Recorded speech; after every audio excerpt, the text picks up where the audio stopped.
Welcome back to my channel. ಸ್ನೇಹಿತರೆ, ಭಗವಾನ್ ಶ್ರೀ ರಾಮಚಂದ್ರನ ನಾಳೆ ಪ್ರತಿಷ್ಠಾಪನೆ ಅಯೋಧ್ಯೆಯಲ್ಲಿ ನಡೀತಾ ಇದೆ.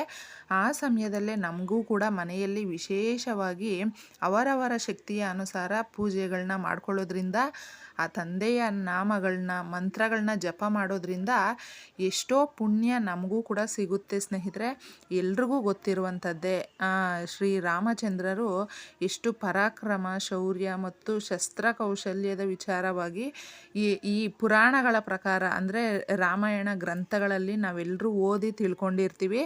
ಅದಕ್ಕೋಸ್ಕರ ನಾಳೆ ಪ್ರತಿಷ್ಠಾಪನೆಯ ಸಮಯದಲ್ಲಿ ಮೃಗಶಿರ ನಕ್ಷತ್ರ, ನಮಗೆ ಅಭಿಜಿತ್ ಲಗ್ನದಲ್ಲಿ 2 ಸಮಯ ಬಂದಿದೆ. ಈ ಸಮಯದಲ್ಲಿ ತುಂಬ ಅಂದರೆ ತುಂಬ ಸರಳವಾಗೇ ನೀವು ಮಂತ್ರನ ಇಲ್ಲಿ ನಾನು ಶೇರ್ ಮಾಡ್ತಾ ಇದ್ದೀನಿ.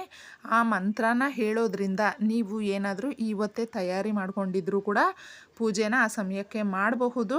2 ಸಮಯ ಇದೆ. ಆ 2ರಲ್ಲಿ ನಿಮಗೆ ಯಾವುದು ಅನುಕೂಲ ಆಗುತ್ತೋ ಆ ಸಮಯನ ನೀವು ಆಯ್ಕೆ ಮಾಡ್ಕೊಳ್ಬಹುದು.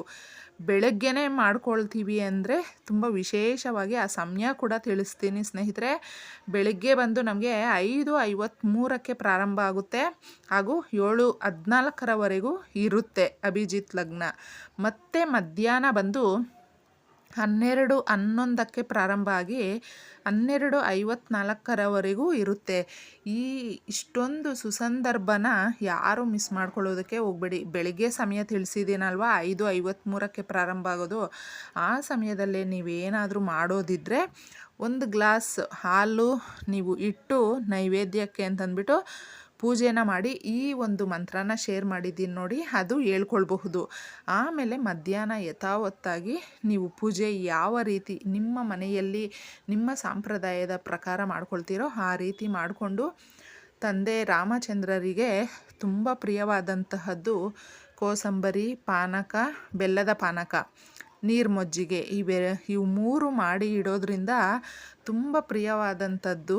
ನಮಗೆ ಬೇಗನೆ ವರ ಕೂಡ ಸಿಗುತ್ತೆ.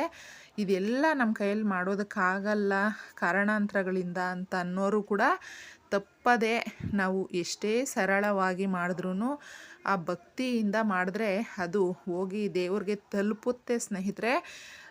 ಈ ಸಂದರ್ಭದಲ್ಲೇ ಮಾಡಿಕೊಂಡ್ರೆ ಇನ್ನಷ್ಟು ವಿಶೇಷ. ಸಮಯನ ತಿಳಿಸಿದ್ದೀನಲ್ವಾ, ಆ ಸಮಯದಲ್ಲೇ ನೀವು ಮಾಡ್ಕೊಳ್ಳಿ. ಸ್ಕ್ರೀನ್ ಮೇಲೆ ನೋಡಿಸ್ತಾ ಇದ್ದೀನಿ ಈ ಮಂತ್ರ. ಕ್ಲೀಂ ನಮೋ ಭಗವತೆ ರಾಮಚಂದ್ರಾಯ ಸಕಲ ಜನಾವಶ್ಯಂ ಕರಾಯ ಸ್ವಾಹ. ಈ ಮಂತ್ರನ ನೀವು 21 ಬಾರಿ ಬರ್ಕೊಂಡು ಹೇಳ್ಕೊಳ್ಳಿ. ಓಂ ಕ್ಲೀಂ ನಮೋ ಭಗವತೆ ರಾಮಚಂದ್ರಾಯ ಸಕಲ ಜನ ವಶ್ಯಕರಾಯ ಸ್ವಾಹ ಬರೆದು ಹೇಳ್ಕೊಳ್ಬಹುದು.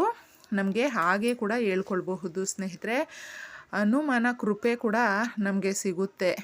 ಯಾಕೆ ಅಂದರೆ ರಾಮನ ಭಕ್ತರಿಗೆ ಎಲ್ರಿಗೂ ಗೊತ್ತಿರುವಂಥ ಒಂದು ದೊಡ್ಡ ವಿಚಾರನೇ ಇದು.